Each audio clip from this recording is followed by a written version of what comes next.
Bonjour à toutes et à tous, on est en direct ici de l'Assemblée Générale de Total où des activistes climat ce matin sont venus bloquer l'Assemblée Générale.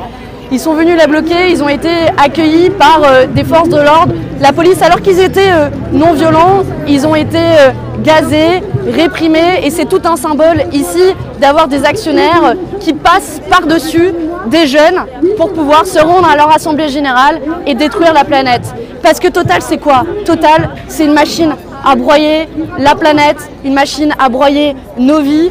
Total, on l'a vu, rien que l'an dernier, c'est 9 bombes climatiques qui ont été lancées alors que les énergies fossiles devraient être nulle part ailleurs que sous terre, nulle part ailleurs que finalement dans les poubelles de l'histoire, au sens propre comme figuré.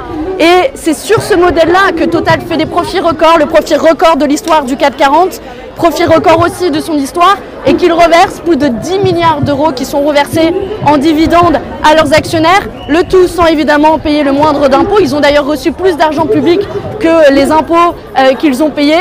Et en plus de cela, Total, c'est aussi une machine qui détruit nos vies, puisque rien que le projet ICOP en Ouganda et en Tanzanie, il y a plus de 100 000 personnes qui ont été déplacées.